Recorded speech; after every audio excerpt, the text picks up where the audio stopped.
ஆண்டவருடைய பரிசுத்த நாமத்திற்கு ஸ்தோத்திரம் உண்டாவதாக. தலை தாழ்த்தி ஜெபிப்போம். எங்களை நேசிக்கிற எங்கள் அன்பின் தகப்பனே, இந்த வேலைக்காக நாங்கள் நன்றியோடு உம்மை துதிக்கிறோம், உம்மை ஸ்தோத்தரிக்கிறோம். அப்பா, இந்த வேளையிலும் அடியாளை மறைத்து நீர் வெளிப்படும் உம்முடைய வார்த்தை என்னும் மன்னாவினால் எங்களை நிரப்பியறலும் சுவாமி.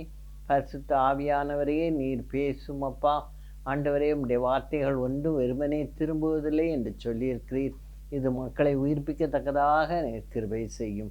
நீரே ஆசீர்வதியும், நீரே வழி நடத்தும். எந்த விதமான டிஸ்ட்ராக்ஷனோ எந்த விதமான இடைஞ்சலோ வராதபடி நீர் காத்து கொள்ளும். உடைய கரத்தில் நான் ஒப்பு கொடுக்கிறேன். இயேசுவின் இன்ப நாமத்தில் கெஞ்சி மன்றாடுகிறேன் பரம தகப்பனே, ஆமீன். இன்றைக்கு நான் எடுத்துக்கொண்ட தலைப்பு ஜாக்கிரதையாயிருங்கள். இதை வேதாகமத்தின் அடிப்படையில் நாம் தியானிப்போம். உபாகமம் 11ஆம் அதிகாரம் 22வது வசனத்தின் பின்பகுதியில், நான் உங்களுக்கு செய்ய கற்பிக்கிற இந்த கற்பனைகளை எல்லாம் ஜாக்கிரதையாய் கைக்கொள்வீர்களானால் கர்த்தர் உங்களுக்கு முன்பாக அந்த ஜாதிகளையெல்லாம் துரத்தி விடுவார். உங்களை பார்க்கிலும் ஜனம் பெருத்த பலத்த ஜாதிகளை நீங்கள் துரத்துவீர்கள். உங்கள் உள்ளங்கால் மிதிக்கும் இடமெல்லாம் உங்களுடையதாயிருக்கும். வனாந்திரத்தையும் லீபனோனையும் தொடங்கி ஐப்ராத் நதியையும் தொடங்கி கடைசி சமுத்திரம் வரைக்கும் உங்கள் எல்லையாயிருக்கும். உங்கள் முன் ஒருவரும் எதிர்த்து நிற்பதில்லை. உங்கள் தேவனாகிய கர்த்தர் உங்களுக்கு சொன்னபடி உங்களால் உண்டாகும் பயமும் கெடியும் நீங்கள் மிதிக்கும் பூமியின் மேலெல்லாம் வரப்பண்ணுவார். இதோ இன்று நான் உங்களுக்கு முன்பாக ஆசீர்வாதத்தையும் சாபத்தையும் வைக்கிறேன். இன்று நான் உங்களுக்கு கற்பிக்கிற உங்கள் தேவனாகிய கர்த்தரின் கற்பனைகளுக்கு கீழ்ப்படிந்தீர்களானால் ஆசீர்வாதம் கிடைக்கும். உபாகமம் 11ஆம் அதிகாரம் 22 பின்பகுதியில் இருந்து 27வது வசனம் வரைக்கும் கொடுக்கப்பட்டிருக்கிறது. நம்ம ஆண்டவருடைய கற்பனைகளையும் அவருடைய நீதி நியாயங்களையும் நாம் பின்பற்றி அதன்படி நடந்து அவருக்கு கீழ்ப்படிந்து நடப்போமானால் கர்த்தர் நிச்சயமாய் நம்மை இந்த ஆசீர்வாதங்களினால் எது செய்வார்? நிரப்புவார். அவர் ஆசீர்வதிக்கும் தேவன். இதே கற்பனைகளை 10 கற்பனைகளை ஆண்டவர் கொடுத்தார். இதை இயேசுவானவர் 2 கற்பனையாக மாற்றிவிட்டார். மத்தேயு 22ஆம் அதிகாரம் 37லிருந்து 42 வரைக்கும். மத்தேயு 22 37லிருந்து 40 வரைக்கும். இயேசு அவனை நோக்கி, உன் தேவனாகிய கர்த்தரிடத்தில் உன் முழு இருதயத்தோடும் உன் முழு ஆத்மாவோடும் உன் முழு மனதோடும் அன்பு கூர்வாயாக. இது முதலாம் பிரதான கற்பனை. இதற்கு ஒப்பாயிருக்கிற 2ஆம் கற்பனை என்னவென்றால், உன்னிடத்தில் நீ அன்பு கூறுவது போல பிறனிடத்திலும் அன்பு கூர்வாயாக என்பது. இவ்விரண்டு கற்பனைகளிலும் நியாயப்பிரமாணம் முழுமையும் தீர்க்க தரிசனங்களும் அடங்கி இருக்கிறது என்றார். இப்போ எல்லா கற்பனைகளும் எதில் அடங்கிட்டு? இந்த 2 தான். உன் முழு இருதயத்தோடும் உன் முழு ஆத்மாவோடும் உன் முழு மனதோடும் அன்பு கூர்வாயாக. 3 காரியம் சொல்லிருக்கு. முழு இருதயம், முழு ஆத்மா, முழு மனம். இந்த 3ஓடும் நீ அன்பு கூர்வாயாக. இது முதலாம் பிரதான கற்பனை. 2ஆம் கற்பனை, உன்னிடத்தில் நீ அன்பு கூறுவது போல பிறனிடத்திலும் அன்பு கூர்வாயாக.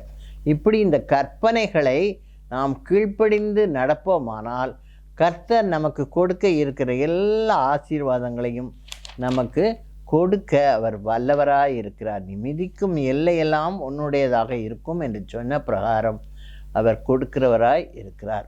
2வது, அசதியாய் இராமல் ஜாக்கிரதையாய் இருங்கள். எதில் அசதியாய் இருக்கக்கூடாது?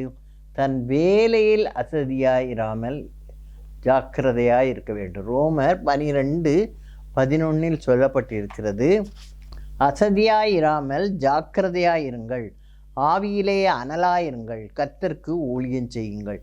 நம்ம எப்பவுமே எப்படி இருக்கோம்? ஜாக்கிரதையாக இருக்கணும். இதிலெல்லாம் அசதி அப்போதும் படுத்துக்கிடுவோம், இன்னொன்று கை முடக்கி படுத்துக்கிடுவோம்னு சொல்லி நம்ம எல்லாத்துலேயும் அசதியாக இருப்போமானால் பாவம் செய்கிறவர்களாகத்தான் இருப்போம். அதுக்காக தான் ஆண்டவர் சொல்கிறார், அசதியாயிராமல் ஜாக்கிரதையாயிருங்கள், ஆவியிலே அனலாயிருங்கள், கர்த்தருக்கு ஊழியம் செய்யுங்கள் என்று பவுல் அப்போஸ்தலன் ரோமாபுரி சபையாருக்கு சொல்கிறார். அதை நாம் ஃபாலோ பண்ணுறவர்களாக இருக்க வேண்டும். அசதியாயிராமல் ஜாக்கிரதையாயிருங்கள். 2 சாமுவேல் 11ஆம் அதிகாரம் 1ஆம் வசனத்தில் யார் அசதியாக இருந்தால் நம்ம பார்த்தோம்னா வேலையில் அசதியாக இருக்கா யாருன்னா, ராஜாக்கள் யுத்தத்திற்கு புறப்படும் காலம் வந்தபோது தாவீது யோவாபையும் அவனோடைய கூட தன் சேவகரையும் இஸ்ரவேல் அனைத்தையும் அம்மோன் புத்திரரை அழிக்கவும் ரப்பாவை முற்றுகை போடவும் அனுப்பினான். ஆனால் தாவீதோ எருசலேமில் இருந்து விட்டான். அவன் எங்கே போகணும்? இது ராஜாக்கள் யுத்தத்திற்கு புறப்படும் காலம். அந்த காலத்தில் அவன் எப்படி இருந்தான்? அசதியாக இருந்தான், வீட்டில் இருந்தான். அதனால் அவன் செய்தான், பாவம் செய்தான் இல்லையா? சாயங்காலத்தில் தாவீது அரண்மனை உப்பிரியின் மேலே என்ன செய்கிறான்? உலாவுதான். உலாவும்போது ஒரு பெண் ஸ்நானம் பண்ணுங்கிறதை பார்க்கிறான். அவன் யாருன்னு விசாரித்தான். அவன் தன்னுடைய போர்ச்சேவகன் உரியாவின் மனைவின்னு அவனுக்கு தெரிந்த பின்பும் அவளை அழைத்து அவளை கற்பழித்தான். இது கர்த்தரின் பார்வைக்கு பொல்லாததாக இருந்தது. அவன் அதை சட்டையே பண்ணலை. இது ராஜாக்கள் செய்கிறது காரியம்தானேன்ட்டு அவன் பாட்டுக்கு இருக்கான். ஆனால் அவனுக்கு உணர்த்துறது யார்? நாத்தான்வேல் உணர்த்துறான், நீ செய்கிறது தப்பு அப்படின்ட்டு. அப்போ உடனே என்ன செய்கிறான்? 51ஆம் சங்கீதத்தை அப்படியே பாவ மன்னிப்பு ஜபமாக ஆண்டவர் இடத்துல ஏறெடுக்கிறான். ஆண்டவர் உடனே அவனை மன்னிக்கிறார். ஆனால் ஆண்டவர் கொடுத்த தண்டனை என்ன? 2 சாமுவேல் 12:15 சொல்லப்பட்டு இருக்கிறது. தேவன் அவள் தாவீதிற்கு பெற்ற அந்த பிள்ளையை அடித்தார். தாவீது போருக்கு போயிருந்தால் இந்த பாவத்தை அவன் செய்யாதிருப்பான். ஆகையால் கர்த்தர் நமக்கு கொடுத்த வேலையில் நாம் என்ன செய்ய வேண்டும்? ஜாக்கிரதையாக இருக்கணும். அதில் அசதியாக இருக்கக்கூடாது. அசதியாக இருந்தால் எப்படிப்பட்டவனாக இருப்பானா? நீதிமொழிகள் 18ஆம் அதிகாரம் 9வது வசனம், தன் வேலையில் அசதியாக இருப்பவன் அழிம்பனுக்கு சகோதரன். அழிம்பன்னா யார்? அழிந்து போகிறவன். அவனுக்கு அவன் சகோதரனாக இருப்பான். தன் வேலையில் அசதியாக இருப்பவன் அழிம்பனுக்கு சகோதரன். அதனால் நம்ம வேலையில் என்ன செய்யக்கூடாது? அசதியாக இருக்கக்கூடாது. வேலையில் உண்மையாக இருக்கணும். நமக்கு கொடுக்கப்பட்ட வேலையை யார் பார்த்தாலும் பார்க்காவிட்டாலும் கர்த்தருடைய கண்கள் பூமி எங்கும் உலாவி கொண்டிருக்கிறது. அவர் பார்த்துக்கிட்டே இருப்பார். அதனால் நமக்கு கொடுத்த வேலையை நாம் உண்மையும் உத்தமமாய் செய்யும்போது ஆண்டவர் என்ன சொல்கிறார்? மத்தேயு 25:21 அந்த ஊழியக்காரனை பார்த்து கர்த்தர் சொல்கிறார். மத்தேயு 25:21 அவனுடைய எஜமான் அவனை நோக்கி, நல்லது உத்தமமும் உண்மையும் உள்ள ஊழியக்காரனே, கொஞ்சத்திலே உண்மையாயிருந்தாய், அநேகத்தின் மேல் உன்னை அதிகாரியாக வைப்பேன், உன் எஜமானுடைய சந்தோஷத்திற்குள் பிரவேசி என்றான். 2 காரியம் செய்கிறார். அதிகாரி ஆக்குறாரு, எஜமானுடைய சந்தோஷத்திற்குள் பிரவேசி. அப்போ நம்ம ஜாக்கிரதையாக உண்மையாக அசதியாயிராமல் இருந்தால் நமக்கு கிடைக்கும் பரிசு என்னது? அநேகத்தின் மேல் நம்மை அதிகாரியாக வைப்பார். 2வது, எஜமானுடைய சந்தோஷத்திற்குள் பிரவேசிக்கிறவர்களாக நாம் காணப்படுவோம். ஆகையால் நமக்கு கொடுத்த வேலையை அசதியாய் செய்யாமல் ஜாக்கிரதையாய் செய்கிறவர்களாக, உண்மையாய் செய்கிறவர்களாக இருக்க வேண்டும். இந்த அசதியாவது வேலை செய்தால் அவங்க எப்படிப்பட்டவங்கள்? சபிக்கப்பட்டவர்கள். எரேமியா 48:10 சொல்லப்பட்டு இருக்கிறது. கர்த்தருடைய வேலையை அசதியாய் செய்கிறவன் சபிக்கப்பட்டவன். கர்த்தர் நமக்கென்று நியமித்திருக்கிற அந்த வேலையை நாம் அசதியாய் செய்தோம்னா நம்ம எப்படிப்பட்டவர்கள்? சபிக்கப்பட்டவர்கள். எபிரேயர் 6:11-14 என்ன சொல்லப்பட்டு இருக்கிறது? நீங்கள் அசதியாயிராமல் வாக்குத்தத்தமான ஆசீர்வாதங்களை சுதந்திரித்து கொள்ளுங்கள். ஆண்டவர் நமக்கு நிறைய வாக்குத்தத்த ஆசீர்வாதங்களை கொடுத்துருக்கார். நம்ம அசதியாக இரலைன்னா அந்த ஆசீர்வாதங்களை நாம் பெற்றுக்கொள்ளலாம்.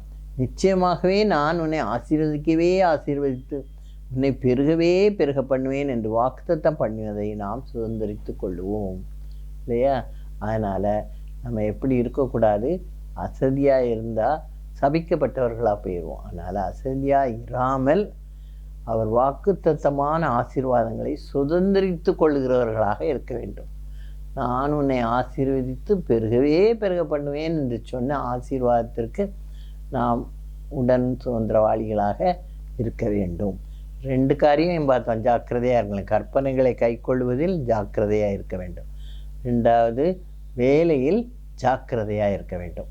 மூணாவது, ஜெபம் பண்ணுவதில் ஜாக்கிரதையாக இருக்க வேண்டும். ஏன்னா ஜெபம் ரொம்ப முக்கியம். நம்ம குடும்பம் நல்லா இருக்கணும்னு சொன்னால் நம்ம ஜெபம் பண்ணுகிறதில் தடுத்திருக்க வேண்டும். திறப்பிலேயே நிற்கணும் நம்ம குடும்பங்களுக்காக. அப்படி நம்ம நின்னோம்னா கர்த்தர் நிச்சயமாய் நம்ம குடும்பங்களை என்ன செய்வார்? ஆசீர்வதிப்பார். ஒரு ஜெபிக்கிற வீடாக இருந்துச்சுன்னா அந்த வீட்டில் ஆசீர்வாதங்கள் கம்பீர சத்தமாக கேட்கப்படும் என்று சங்கீதக்காரன் சொல்லியிருக்கிறான். ரட்சிப்பின் கம்பீர சத்தம் அங்கே கேட்கும். நம்ம ஜெபிக்கணும். எப்பொழுதும் ஜெபத்திலே உறுதியாய் தரித்திருங்கள் என்று ஆண்டவர் சொல்கிறார். அதனால் நம்ம ஜெபத்தில் எப்படி இருக்கணும்? உறுதியாக இருக்கணும். அப்படி இருந்தால் கர்த்தர் நிச்சயமாய் நம்முடைய ஜெபங்களுக்கு என்ன செய்வார்? பதிலளிப்பார். என்னை நோக்கி கூப்பிடு, நான் உனக்கு சகாயம் பண்ணுவேன்னு சொல்லி. நமக்கு ரொம்ப வருத்தமாக இருக்கும்போது நம்ம என்ன செய்யணும்? அறை வீட்டை பூட்டிக்கொள்னு சொல்லி சொல்லப்பட்டிருக்கிறது. மத்தேயு 6:6 நீயோ ஜெபம் பண்ணும்போது உன் அறை வீட்டுக்குள் பிரவேசித்து உன் கதவை பூட்டி அந்தரங்கத்தில் இருக்கிற உன் பிதாவை நோக்கி ஜெபம் பண்ணு. அப்பொழுது அந்தரங்கத்தில் பார்க்கிற உன் பிதா வெளியரங்கமாய் உனக்கு பலன் அளிப்பார். நம்ம எப்படி ஜெபம் பண்ணக்கூடாது? அஞ்ஞானிகளைப் போல வீண் வார்த்தைகளை அலப்பாதேயுங்கள். அவர்கள் அதிக வசனிப்பினால் தங்கள் ஜெபம் கேட்கப்படும் என்று நினைக்கிறார்கள். அவர்களைப் போல நீங்கள் செய்யாதிருங்கள். நீங்கள் என்ன செய்யணும்?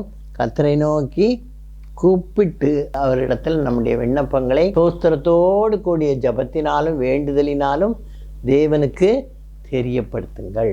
இல்லையா? நம்ம அப்படி செய்யும் பொழுது கர்த்தர் நிச்சயமாய் நம்ம என்ன செய்வார்? ஆசீர்வதிப்பார். ஜெபிப்பதில் நாம் எப்படி இருக்க வேண்டும்? ஜாக்கிரதையாக இருக்க வேண்டும். 1 பேதுரு 4:7 சொல்லியிருக்கிறது, ஜெபம் பண்ணுவதற்கு ஜாக்கிரதையாயிருங்கள். அக்காலத்தில் ஏரோது ராஜா சபையிலே சிலரை துன்பப்படுத்த தொடங்கி, இது அப்போஸ்தலர் 5 இருக்குது. நிறைய கிறிஸ்தவர்களே என்ன செய்ய ஆரம்பிச்சிட்டாங்க? துன்புறுத்த ஆரம்பித்து விட்டார்கள். அப்படி அவங்க துன்புறுத்த ஆரம்பிக்கும்போது யாக்கோபை என்ன செய்து விட்டார்கள்? கொன்று விட்டார்கள். யாக்கோபு யாரு? யோவானுடைய சகோதரன். உடனே அடுத்த சீஷன் யாரு? பேதுரு. பேதுருவை பிடித்து சிறைச்சாலையில் போட்டு விட்டார்கள். அப்போ சபையார் என்ன செய்தார்களாம்? அவர்களுக்காக ஊக்கமாய் ஜெபித்தார். அப்போஸ்தலர் 12:5 சபையார் அவனுக்காக தேவனை நோக்கி ஊக்கத்தோடே ஜெபம் பண்ணுறது ஜாக்கிரதையாக இருக்கணும்ல. எப்படிலாம் ஜெபம் பண்ணணும்? ஊக்கத்தோடு ஜெபம் பண்ணணும். எலியாவை போல கர்த்தாய் ஜெபம் பண்ணணும். அப்புறம் விசுவாசத்தோடு ஜெபிக்கணும். அப்போ அந்த ஜெபங்கள் என்ன செய்யப்படும்? கேட்கப்படும். நம்ம யாரை நோக்கி கூப்பிட வேண்டும்? பிதாவை நோக்கி கூப்பிட வேண்டும். இப்போ சபையார் அவனுக்காக தேவனை நோக்கி ஊக்கத்தோடே ஜெபம் பண்ணினார்கள். அவங்க ஏரோது பேதுருவை 4 காவலாளிகள் வச்சு அவனை ரொம்ப பத்திரமாக சங்கிலிகளினால் கட்டி அங்கே போட்டு வச்சுருக்கான் சிறைச்சாலையில். அவன் தூங்கிட்டான். அடுத்த நாள் அவனை கொல்லணும்னு போட்டு வச்சுருக்கான். அவன் தூங்கிட்டான். மக்களுடைய ஜெபத்தினால ஆண்டவர் என்ன செஞ்சார்? அந்த அறைக்குள்ள தேவதூதனை அனுப்பி, பேதுரு நல்லா தூங்குறான், அவனை தட்டி எழுப்பி, உன் போர்வையை எடுத்துக்கொண்டு நீ வா, அப்படி என் பின்னால் வான்னு சொல்லி, என் பின்னே வான்னு சொல்லி கூப்பிட்டு அவனை கூட்டிகிட்டு வந்துட்டார்.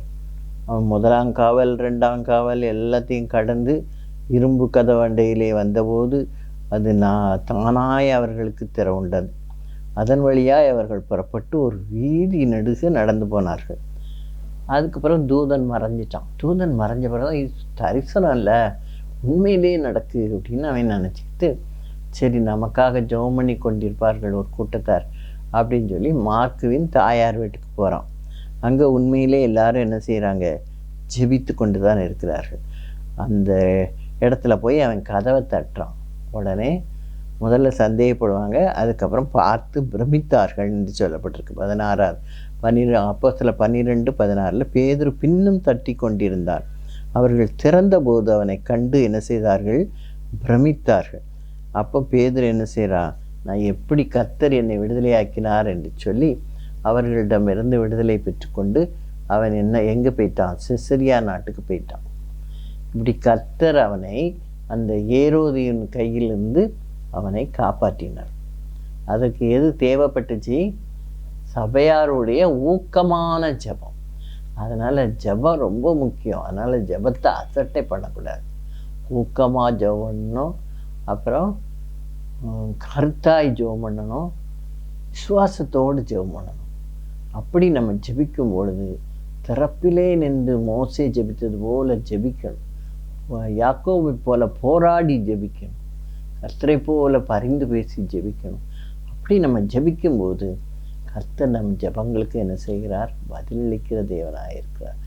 என்னை நோக்கி கூப்பிடு, அப்பொழுது நான் உனக்கு சகாயம் பண்ணுவேன் என்று சொல்லியிருக்கிறார். அதன்படி கர்த்தர் நமக்கு சகாயம் பண்ண வல்லவராக இருக்கிறார். அதனால் ஜெபம் பண்ணுவதில் நாம் ஜாக்கிரதையாக இருக்கணும். விழித்திருந்து ஜெபம். ஆண்டவர் கூட அந்த சீஷர்கள்ட்ட கடைசி அவரை பாடுபடுறதுக்கு முந்தின நாள் அவர் கெத்செமனே தோட்டத்தில் போய் மரண வியாகுலப்பட போகும்போது சீஷர்களை கூட்டிகிட்டு போகிறார். அவர்களை எனக்காக விழித்திருந்து ஜெபம் பண்ணுங்கள் அப்படின்னு சொல்லிட்டு அவர் உள்ளே போயிட்டார். கொஞ்சம் தள்ளி கல் எரிகிற தூரத்தில் அவர் அங்கேருந்து முட்டு போட்டு அவர் ஜெபம் பண்ணுறார். இந்த மக்கள் என்ன செய்கிறாங்க? அசதியின் நிமித்தமாக நல்லா தூங்கிட்டாங்க. ஆண்டவர் நல்லா ஜெபம் பண்ணிட்டு அவர் வெளியே வரார். அவங்க தூங்கிட்டு கிடக்காங்க. உடனே ஆண்டவர் என்ன சொல்கிறார்? சோதனைக்கு உட்படாதபடி விழித்திருந்து ஜெபம் பண்ணுங்கள்னு சொல்கிறார். அப்புறமா சோதனை வரும்போது நம்ம விழித்திருந்து ஜெபம் பண்ணால் அந்த சாத்தான் நம்ம வீட்டுக்குள்ளே என்ன செய்ய மாட்டான்? பிரவேசிக்க மாட்டான். அதனால் ஜெபந்தான் நமக்கு ஒரு அரண், அது ஒரு ஆயுதம். கர்த்தருடைய வசனங்களை சொல்லி சொல்லி நம்ம ஜெபிக்கும்போது இப்படி வாக்கு கொடுத்துருக்குறீங்க, நம்முடைய வாக்குத்தத்தங்கள் எல்லாம் ஆமென்று இருக்கிறது, அதன்படி எனக்கு செய்யும் சொல்லி நம்ம கேட்கும்போது கர்த்தர் நிச்சயமாக என்ன செய்வார்? செய்கிற தேவனாக இருக்கிறார். ஜெபம் வல்லமை உள்ளது. வல்லமையாய் நம்ம ஜெபம் பண்ணும்போது தூங்கி தூங்கி ஜெபம் பண்ணக்கூடாது. ஊக்கமாக ஜெபிக்கும்போது கர்த்தர் அந்த ஜெபத்திற்கு நிச்சயமாக என்ன செய்வார்? பதிலளிப்பார். அதனால் ஜெபத்தை ஜாக்கிரதையாய் பண்ணுகிறவர்களாக இருக்கணும். வீணான வார்த்தைகளை சொல்லி அலப்பு, நான் அவனை போல இல்லை இவனை போல இல்லைன்னு பரிசையினை போல நம்ம ஜெபம் பண்ணக்கூடாது. இறங்கும் கர்த்தாவேன்னு சொல்லி ஒருத்தன் கத்துனான். தாவீதின் குமாரனே எனக்கு இறங்குன்னு ஒருத்தன் கத்துனான். கர்த்தர் அந்த ஜெபம் அந்த கூப்பிடுதலுக்கு கேட்டார். அதனால் நம்மை தாழ்த்தி அவரை நோக்கி பார்க்கும்பொழுது தாழ்மை உள்ளவர்களுக்கு கர்த்தர் என்ன செய்கிறார்? கிருபை அளிக்கிறார். நம்முடைய ஜெபம் எப்படிப்பட்டதாக இருக்க வேண்டும் என்பதில் நாம் ஜாக்கிரதையாக இருக்க வேண்டும். அப்போஸ்தலர் 10:43 அவரை விசுவாசிக்கிறவன் எவனோ அவன் அவருடைய நாமத்தினாலே பாவ மன்னிப்பையும் பெறுவான் என்று தீர்க்கதரிசிகள் எல்லாரும் அவரை குறித்து சாட்சி கொடுக்கிறார்கள். அவரை விசுவாசிக்கிறவன் எவனோ அவன் அவருடைய நாமத்தினாலே பாவ மன்னிப்பை பெறுவான் என்று தீர்க்கதரிசிகள் எல்லாரும் அவரை குறித்து என்ன செய்கிறார்கள்? சாட்சி கொடுக்கிறார்கள். இது எங்கே வருதுன்னா அப்போஸ்தலர் 10:43. இதுக்கு என்ன இதுன்னா, சமயம் வாய்த்தாலும் வாய்க்காவிட்டாலும் ஜாக்கிரதையாய் திருவசனத்தை பிரசங்கம் பண்ணு. 2 தீமோத்தேயு 4:2 இந்த வசனம் சொல்லப்பட்டிருக்கு. சமயம் வாய்த்தாலும் வாய்க்காவிட்டாலும் ஜாக்கிரதையாய் திருவசனத்தை பிரசங்கம் பண்ணு. திருவசனம் பிரசங்கம் பண்ண உனக்கு எங்கே டைம் கிடைக்குதோ அல்லது கிடைக்கலனாலும் அந்த இடத்துல நீ கர்த்தருடைய வார்த்தையை நீ சொல்லும் பொழுது வார்த்தை ஒன்று வெறுமனே திரும்பாது. அவருடைய வசனங்கள் ஒன்று வெறுமனே திரும்பாது. இப்போ தான் செய்ய வேண்டிய காரியத்தை செய்து விட்டு தான் திரும்பும்.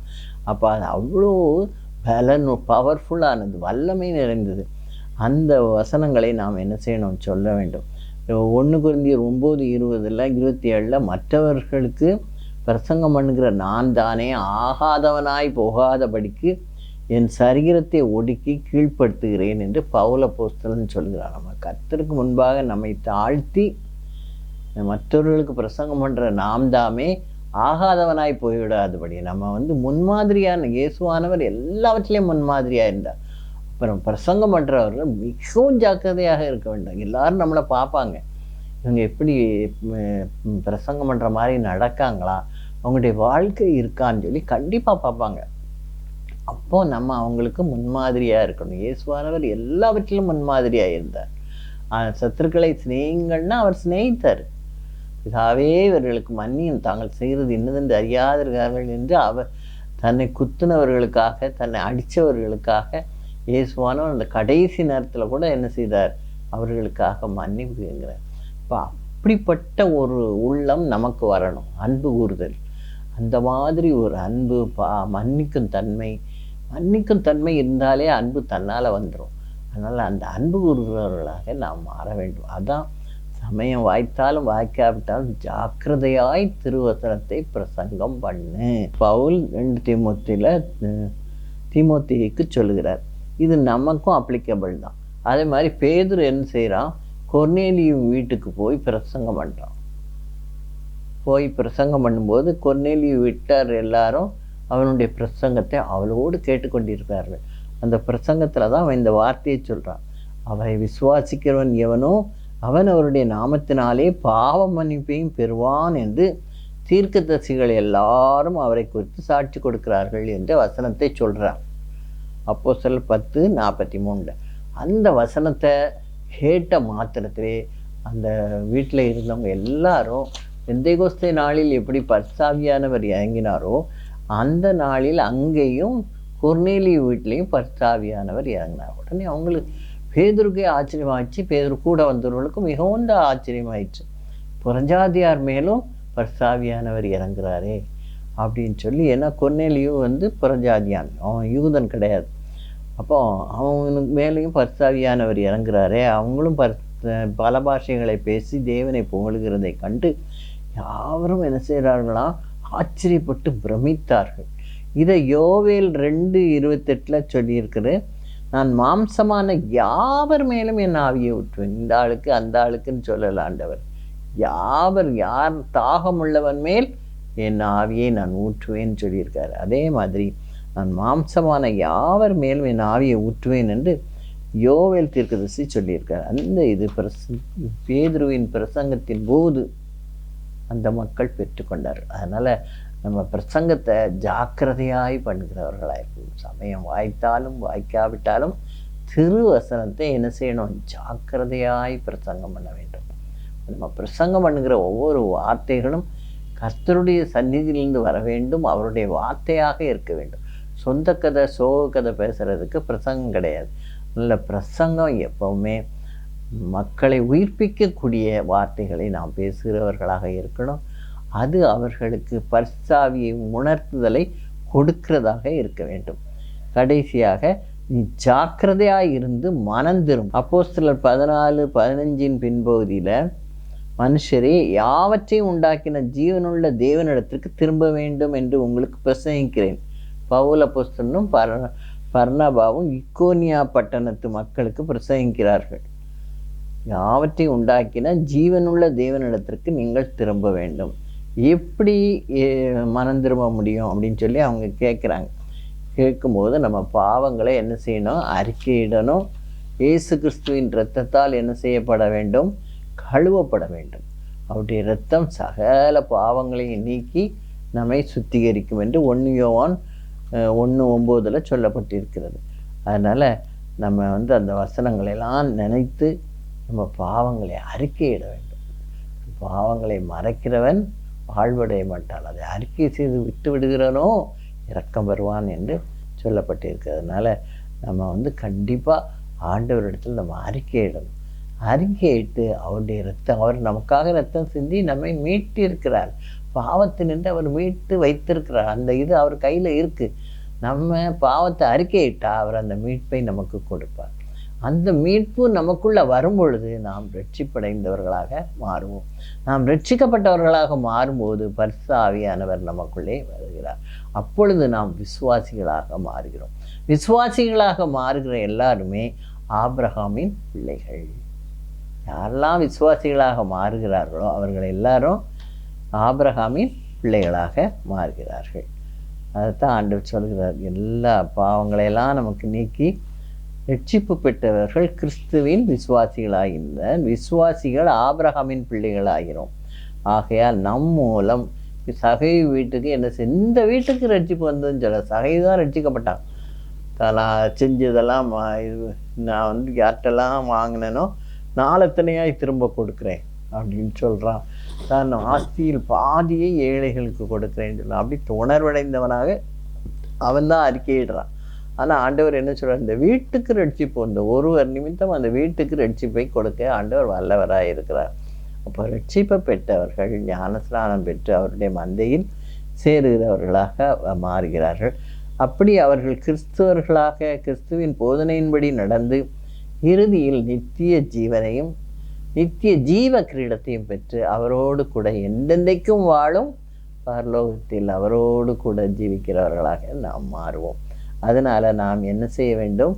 மனம் திரும்ப வேண்டும். ஜாக்கிரதையாக இருந்து மனம் திரும்பு, ஜாக்கிரதையாக இருந்து மனம் திரும்பு என்று சொல்லப்பட்டிருக்கு. இப்போ 5 விதமான ஜாக்கிரதைகளை நம்ம பார்த்தோம்.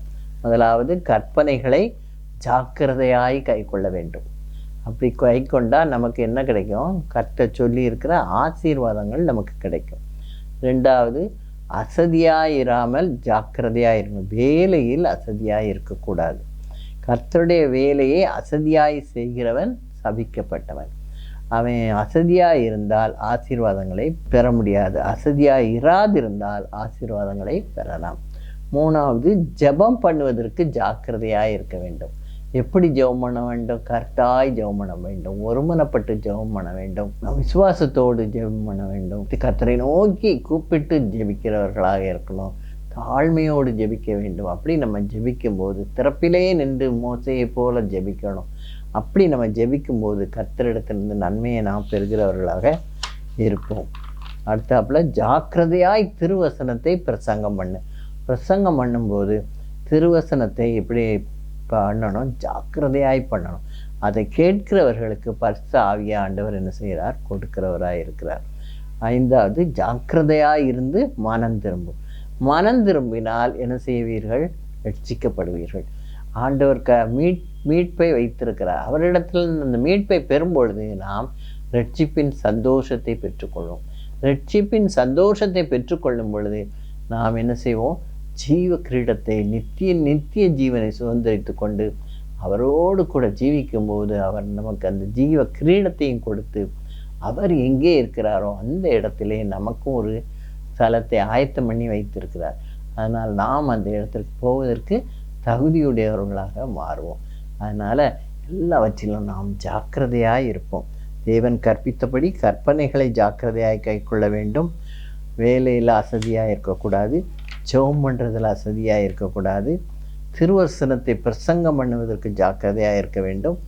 மனம் திரும்புவதற்கு ஜாக்கிரதையாக இருக்க வேண்டும். தேவன் தாமே இந்த வார்த்தைகளை நமக்கு ஆசீர்வதிப்பாராக.